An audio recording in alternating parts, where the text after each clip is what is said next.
Hello साथियों, स्वागत है आपका हमारे चैनल पर। साथियों, संविधान का ये 5वां पार्ट है। साथियों, 4 पार्ट में पहले से बनाकर अपलोड कर चुका हूँ। कम समय में ज़्यादा चीज़ें आपको दी हैं, आप देख सकते हो। चाहे आप यूपी पुलिस की तैयारी कर रहे हो, चाहे आप यूपीएसआई की कर रहे हो, चाहे आप यूपी ट्रिपल एससी पेट की तैयारी कर रहे हो, चाहे आपको स्टेट एग्जाम हो या एसएससी का एग्जाम हो, चाहे रेलवे का एग्जाम हो, चाहे दिल्ली पुलिस का एग्जाम हो, हर जगह ये काम आने वाली है ये सीरीज, क्योंकि संविधान आपको पूरा डिटेल में अच्छे से कवर करा रहे हैं।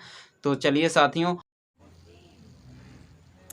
पॉलिटी सुपरफास्ट रिवीजन का ये पार्ट 5 है। अगर आपने पहले के पार्ट नहीं देखे हैं तो उन पार्ट को पहले देख लो। इस सीरीज के माध्यम से मैं आपको पूरा पॉलिटी यानी संविधान में पढ़ाने वाला हूं, और आप जो लोग देख रहे हैं उन्हें तो पता ही होगा। और आप एक बार कंटेंट भी देख लेना, आप किसी भी एग्ज़ाम में देखो, क्वेश्चन आपको छूटेगा नहीं, ठीक है। तो चलिए साथियों, मैंने पिछली वीडियो में राष्ट्रपति से संबंधित जो आर्टिकल थे वो इम्पोर्टेंट सारे कवर कर लिए थे, उनकी कार्यवाही शक्तियाँ रह गई थी। तो यहाँ पे राष्ट्रपति की कार्यवाही शक्तियाँ जो है डिटेल में थोड़ा पढ़ लेते हैं, ठीक है। तो देखिए, आर्टिकल 53 में कार्यवाही शक्तियाँ दी गई हैं। राष्ट्रपति स्वयं या अपने अधीनस्थों द्वारा शक्तियों का प्रयोग करते हैं। मंत्रिपरिषद का हेड पीएम होता है और पीएम के द्वारा ही शक्तियों का प्रयोग करते हैं राष्ट्रपति, ठीक है। कार्यपालिका की शक्ति यहाँ पे हेडिंग है, ठीक है। अब यहाँ पे देखो नियुक्तियाँ, राष्ट्रपति बहुत सारी नियुक्तियाँ करते हैं। आप यहाँ पे देख सकते हो किनकी किनकी नियुक्तियाँ करते हैं। प्रधानमंत्री, अच्छा यहाँ पे देखो, आप ऐसा मत समझना प्रधानमंत्री का चुनाव होता है, बट जो लोकसभा चुनाव जो होता है, इसमें अगर हम बात करें, चुनाव में लोकसभा का जो बहुमत दल का नेता हो उससे चुन दिया जाता है प्रधानमंत्री, ठीक है, जिसे नियुक्त करता राष्ट्रपति है। इस बात को याद रखना, ठीक है भाई। अच्छा, मंत्रिपरिषद पीएम की सलाह पर पूरा राष्ट्रपति ही नियुक्त करते हैं। और कैग यानी कंट्रोलर एंड ऑडिटर जनरल, जिसे हिंदी में नियंत्रक एवं महालेखा परीक्षक को कहते हैं। मुख्य चुनाव आयुक्त वित्त आयोग, याद रखना वित्त आयोग के जो अध्यक्ष होते हैं, आर्टिकल 280 में दिया गया वित्त आयोग, इन्हें भी यही नियुक्त करते राष्ट्रपति। न्यायाधीश हो, चाहे सुप्रीम कोर्ट के चाहे हाई कोर्ट के, दोनों को ही राष्ट्रपति करते हैं। लेकिन याद रखना जो डिस्ट्रिक्ट कोर्ट का न्यायाधीश होते हैं उन्हें राज्यपाल नियुक्त करते हैं। यहाँ पे शायद लिखा भी होगा, आप देख सकते हो, ठीक है भाई। यहाँ पे आप ये पढ़ लेना, ठीक है। थोड़ा इसे पतला कर देता हूँ भाई। तो चलिए आगे देखते हैं भाई, एक मिनट।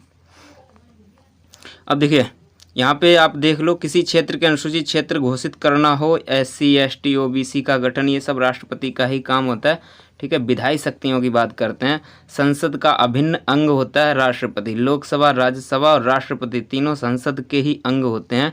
कोई बिल या विधेयक जो होता है उसमें राष्ट्रपति के हस्ताक्षर होने पर ही पारित होता है। आर्टिकल 123 में पहले ही बता चुका हूँ। कई आर्टिकल यहाँ बार बार रिपीट होंगे, जिससे आपको याद हो जाएगा। वीडियो को छोड़ना नहीं, पूरा पूरा बात कर लेना, ठीक है भाई। देखिए, आर्टिकल 123 के तहत आप जानते हो अध्यादेश जारी करते हैं। आर्टिकल 143 के तहत सुप्रीम कोर्ट से सलाह लेते हैं। ये सब बातें आपको पहले ही बता चुके हैं। आगे देखो, संसद को संबोधित करना, संसद के सत्र बुलाना, लोकसभा को भंग करना, ये सब काम राष्ट्रपति का है, ठीक है। आगे देखिए, वित्तीय शक्ति, धन विधेयक पर राष्ट्रपति की सहमति पहले ही हो, ये चीज़ याद रखना। धन विधेयक से संबंधित देखो कितनी कितनी बातें सारी याद रखना। सदैव लोकसभा में प्रवेश किया जाता है। जो धन विधेयक है सबसे पहले मतलब कहाँ पे इसे पेश किया जाता है, तो लोकसभा में, याद रखना। और धन विधेयक जो होता है उस लोकसभा में पेश किया जाता है। और इसकी जो कोई भी विधेयक धन विधेयक है या नहीं है, इसको बताता कौन है? लोकसभा का अध्यक्ष बताता है, ये बात भी याद रखना। आगे देखो, राज्यसभा को मात्र 14 दिन का समय, कोई विधेयक धन विधेयक है या नहीं, इसकी घोषणा कौन करता है? लोकसभा के अध्यक्ष। ये तो मैं पहले ही बता चुके हैं। धन विधेयक आर्टिकल 110 में है। प्रत्येक वर्ष आर्टिकल 112 के तहत राष्ट्रपति सरकार को वित्तीय विवरण पेश करने को कहती है। जो आप जानते हो वित्त मंत्री पेश करते हैं। किस दिन करते हैं? 1 फरवरी को पेश करते हैं। इस बात को भी याद रखना, ठीक है। आगे देखिए, न्यायिक शक्तियां देख लेते हैं राष्ट्रपति जी की। आर्टिकल 72 के तहत क्षमादान करने की शक्ति, ये भी आपको पहले बता चुके हैं। आर्टिकल 143 के तहत सुप्रीम कोर्ट से सलाह ले सकते हैं।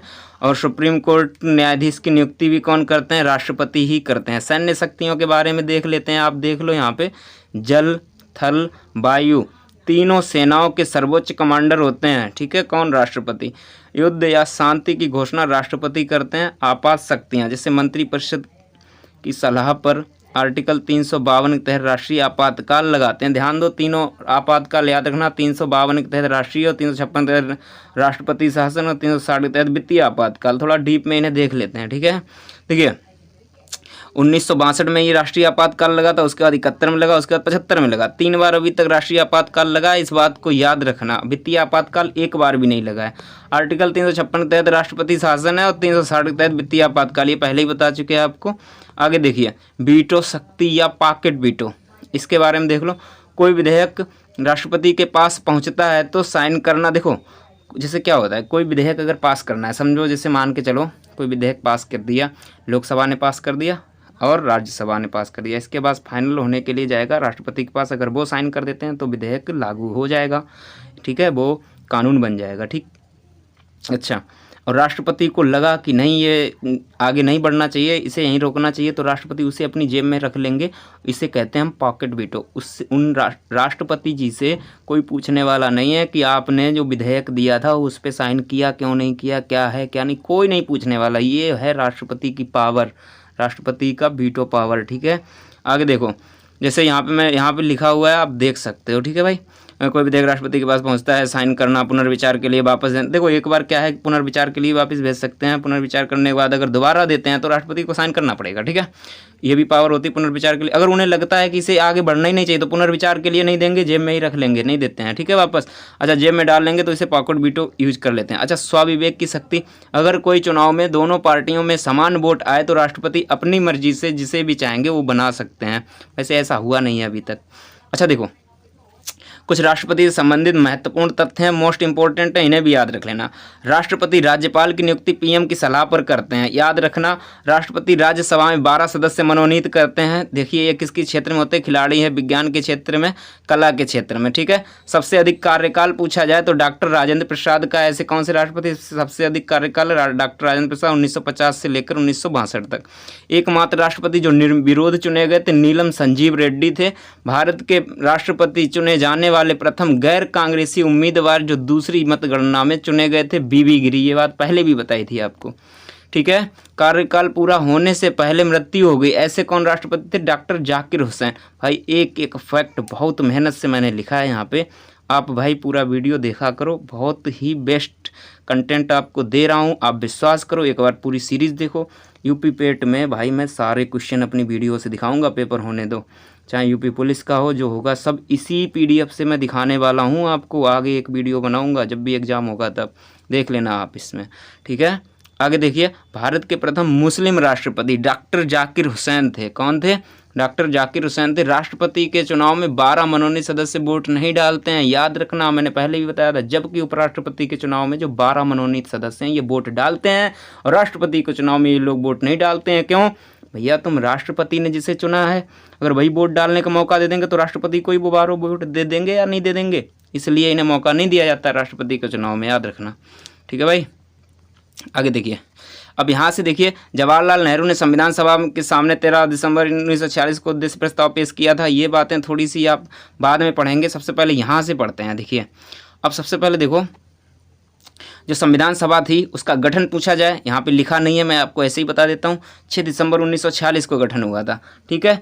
और इसकी पहली जो बैठक हुई थी वो हुई थी 9 दिसंबर 1946 को, जिसमें अस्थायी अध्यक्ष जो बनाए गए डॉक्टर सच्चिदानंद सिन्हा बनाए गए थे। संविधान सभा की बात कर रहे हैं, ठीक है भाई, याद रखना, यहाँ से क्वेश्चन पूछता है। और दूसरी बैठक 11 दिसंबर 1946 को हुई थी, जिसमें स्थायी अध्यक्ष बनाए गए डॉक्टर राजेंद्र प्रसाद। और जो तीसरी बैठक हुई थी 13 दिसंबर 1946 को, जिसमें स्थायी अध्यक्ष तो वही थे डॉक्टर राजेंद्र प्रसाद, लेकिन उद्देश्य प्रस्ताव जवाहरलाल नेहरू ने पेश किया था, वही आगे चलकर हमारी प्रस्तावना बन गया। ये बातें याद रखना, बहुत इंपॉर्टेंट चीज़ें बता रहे हैं आपको। तो यदि आपको कोई भी चीज़ समझ नहीं आई है तो आप हमें कमेंट करके बताइए, तो मैं आपको उसे समझा दूंगा या फिर उसके लिए मैं वीडियो बना दूंगा। आप लोग प्लीज़ हमें थोड़ा सपोर्ट करो, वीडियो को देखा करो, अपने फ्रेंड के पास भेजा करो। और साथियों, ये सीरीज मैं कम समय में ज़्यादा चीज़ें देने की कोशिश कर रहा हूँ। इसके अलावा आप देख रहे हो मैं रीजनिंग की वीडियो या फिर शॉर्ट ट्रिक की वीडियो या फिर मैथ की वीडियो मैं बनाता ही रहता हूँ। आप लोग थोड़ा सपोर्ट करो इस चैनल पर, इससे मैं ज़्यादा से ज़्यादा मेहनत आप लोग के लिए कर सकूँ।